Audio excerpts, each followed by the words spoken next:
বিপ্লবী সভাপতি বৈষম্যবিরোধী ছাত্র আন্দোলনের সমন্বয়ক নাজমুল হাসান বক্তব্য রাখবেন। এই মুহূর্তে বক্তব্য রাখবেন ছাত্র অধিকার পরিষদের কেন্দ্রীয় সভাপতি নাজমুল হাসান।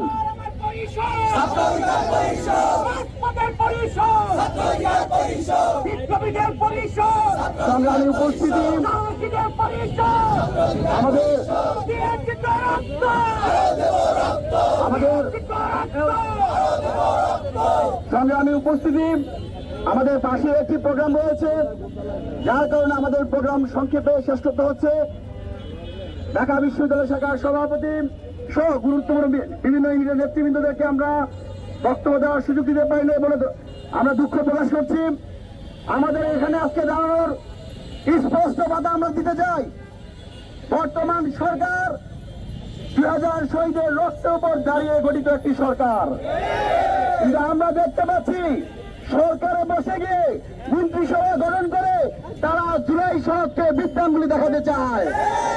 আমরা রাজু ভাস্কর্যের এই পাদদেশ থেকে স্পষ্ট বলতে চাই, 68% মানুষের রায়কে বিভ্রান্তি দেখার ক্ষমতা আপনাদের নাই।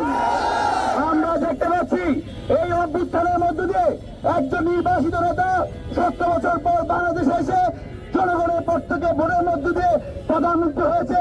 একইভাবে শেখ হাসিনার করে যারা রাজাকার হিসেবে সাব্যস্ত হয়ে হাসিসকে কাছে ফেরার কথা ছিল, তারাও মুক্তি পেয়ে সংসদে এসেছে। সুতরাং জুলাই সনদ গণভোটের রায় বাস্তবায়নের পক্ষে কোন প্রকার গরিবময়ী ছাত্র জনতা মেনে নিবে না। আমরা আজকে এই রাজু ভাস্কর্যের পাদদেশ নিয়ে বলতে চাই, সরকার ইতিমধ্যেই জুলাই আন্দোলনকারীদেরকে দায় মুক্তি দিয়েছে, আমরা তাদেরকে সাধুবাদ জানাই। সরকার আওয়ামী লীগকে সন্ত্রাস বিরোধী আইনে নিষিদ্ধ করে তাদেরকে আইন প্রণয়ন করেছে, আমরা তাদেরকে সাধুবাদ জানাই। কিন্তু ইতিমধ্যে দেখতে পেয়েছি মানবাধিকার কমিশন সুপ্রিম কোর্টের যে বিচার বিভাগ প্রক্রিয়া, সেই বিষয়গুলোকে নিয়ে খেলাধুলা শুরু করেছে। আপনারা তো 2025 সালের 19 নভেম্বর সংসদের দক্ষিণ প্লাজায় 25টি রাজনৈতিক দল বিএনপি, জামাত, গণঅধিকার থেকে শুরু করে যে ঐতিহাসিক দলে দলিলে স্বাক্ষর করেছেন, নিজেদের সুবিধা অনুযায়ী সেই দলকে আপনারা বিভ্রান্তি দেখাতে পারেন না। আমরা সরকারের প্রতি আহ্বান জানাই, বিরোধীদের প্রতি আহ্বান জানাই, অনতি বিলম্বে সংসদে জুলাই সনদ আইন বাস্তবায়ন করতে হবে। আমরা আজকে এখানে যেহেতু একটা নির্বাচিত সরকার, আমরা দাবি জানাচ্ছি, কিন্তু যদি সরকার এভাবে আমাদেরকে বিভ্রান্তি দেখাতে চায়, শহীদদের আকাঙ্ক্ষাকে বাস্তবায়ন করতে না চায়, তাহলে ছাত্র অধিকার পরিষদ শুধু বিক্ষোভ সমাবেশ নয়, এর পরবর্তীতে কঠোর কর্মসূচি ঘোষণা করতে পারতে হবে। এই সময় আমরা লং মার্চ টু ঢাকা দিয়েছি, যমুনা ব্লকেরও অনেকবার হয়েছে। এবার কিন্তু যদি সরকার আমাদের জুলাই সনদ বাস্তবায়ন না করে, তাহলে কিন্তু আমরা সংসদ ভবন ঘেরাও করতে আমরা দ্বিধাবোধ করে দেব।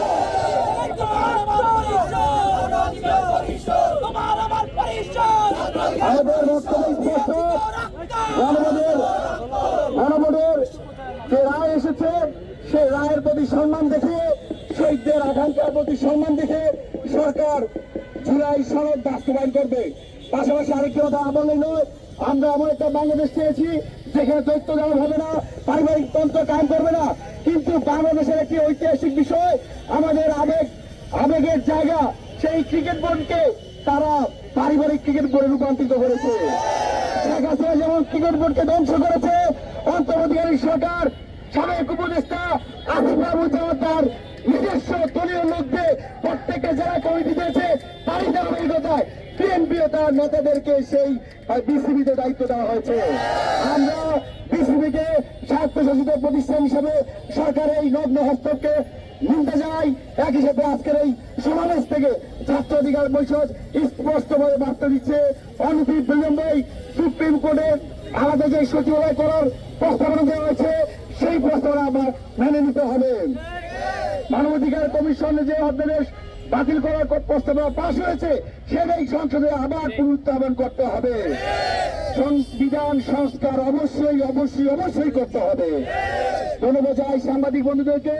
আমাদের পাশেই আমাদের এই সহযোগিতা বন্ধুরা গণভোট এবং জুলাই রায়কে বাস্তবায়ন করার জন্য আন্দোলন অনুসরণ করছে। সেই অনুসারে আমরা ছাত্র অধিকার পরিষদের পক্ষ থেকে সম্মতি প্রকাশ করছি, যতদিন না পর্যন্ত জুলাই গণভোট বাস্তবায়ন হবে, ততদিন পর্যন্ত ছাত্র অধিকার পরিষদ রাজপথে থাকবে। ধন্যবাদ সবাইকে।